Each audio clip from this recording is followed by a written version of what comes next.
जय मसीह के प्रियो। What is land? चालीसा क्या है? बाइबल से हम इसके इतिहास, उद्देश्य और लाभ के विषय में जानेंगे।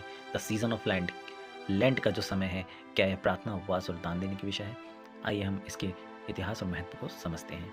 चालीसा प्रार्थना, उपवास और दान देने का 40 दिनों का वह समय है जो भस्म बुधवार ऐश वेडनेसडे को शुरू होता है और पवित्र गुरुवार मॉन्डी थर्सडे को सूर्यास्त पर समाप्त होता है। ये हम जानते हैं। यीशु मसीह के पुनरुत्थान दिवस मनाने के पहले का वह समय है जब हम अपने आप को तैयार करते हैं, अपने शारीरिक अभिलाषाओं पर जय प्राप्त करते हैं। जैसे यीशु मसीह संसार में रहते हुए अपने शारीरिक अभिलाषाओं पर और शैतान पर जय प्राप्त करते हैं उस वचन के द्वारा।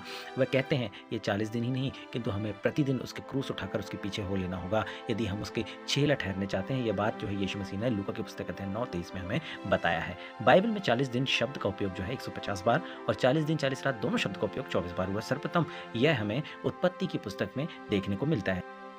लेंट के दिन जो है भस्म बुधवार ऐश वेडनेसडे से प्रारंभ होते हैं। जो वंश संहिता की पुस्तक अध्याय 103:14 पद हमें ये बताती है, क्योंकि वह हमारी सृष्टि जानता है, परमेश्वर हमारी सृष्टि जानते हैं, उनको स्मरण है कि मनुष्य मिट्टी ही है। इसलिए हम जब शोक उपवास प्रार्थना अंगीकार के साथ इस 40 दिनों को स्मरण करते हैं तो ये 40 दिन 40 रात बाइबल की पुरानी बीती जो ऐतिहासिक घटना है उसको स्मरण दिलाते हुए हमें एक नई जिंदगी, नया आशीष देने की बात कहती है। आइए हम इस 40 दिनों से संबंधित जो बाइबल में कुछ घटनाएं हैं जो महत्वपूर्ण बात को बताती है देखेंगे।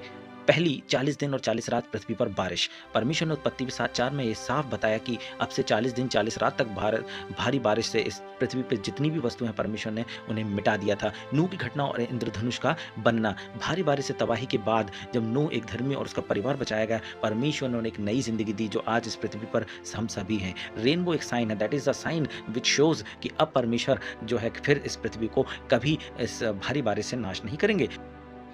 दूसरी विशेष घटना जो हमें 40 दिन 40 रात जो है मूसा के सीने पर्वत पर देखने को मिलती है। निर्गमन की पुस्तक अध्याय 34 उसके 28 पद में बताता है कि यहोवा के संग 40 दिन 40 रात मूसा सीने पर्वत पर रहे। उन्होंने कुछ ना खाया ना कुछ पिया। उनके इस उपवास और इस शोक के द्वारा हम देखते हैं कि बड़ी आशीष जो है 10 आज्ञाओं के रूप में यहोवा परमेश्वर से प्राप्त होती है। इन 10 आज्ञाओं को मानने के द्वारा जो है हम परमेश्वर पिता के पास पहुंच सकते हैं। ऐसे कठिन 40 दिन 40 रात का समय जो मूसा ने सीने पर्वत पर बिताया वह आशीष को लेकर आया। प्रियो, तीसरी बात हम देखते हैं पलिश्ती गोलियत 40 दिनों तक इजरायलियों को चिढ़ाता रहा। शमूएल की पुस्तक में हमें यह देखने को मिलता है कि वह सुबह और सांझ जो है इजरायलियों को चिढ़ाया करता था कि कोई है मेरे समान शक्तिशाली जो मुझसे लड़ सकता है। और हम जानते हैं कि ये जो 40 दिन का कठिन समय था, दाऊद के द्वारा परमेश्वर ने उस गोलियत को मार गिराया और जय को प्राप्त किया।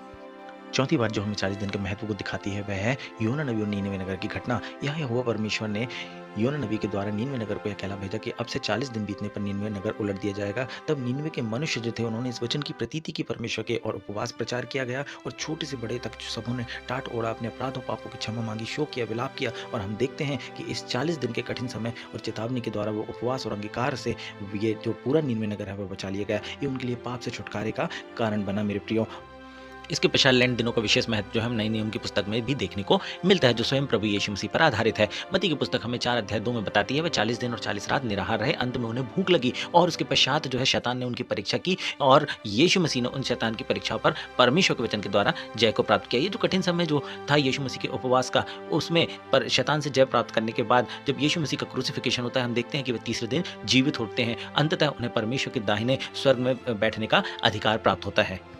प्रियो, प्रभु यीशु मसीह ने कहा तुम्हें शोक तो होगा किंतु तुम्हारा शोक जो है आनंद में बदल जाएगा। इन सारी घटनाओं से 40 दिन 40 रात की विषय जो इन लैंड के दिनों में हम स्मरण करते हैं वे शोक, उपवास, प्रार्थना और इंकार से भरी हुए हैं। लेकिन जब परीक्षा में स्थिरता है तब हमें विजय, आनंद, छुटकारा और अनंत जीवन प्राप्त होता है। प्रभु आप सबों को आशीष दे। वीडियो देखने के लिए धन्यवाद।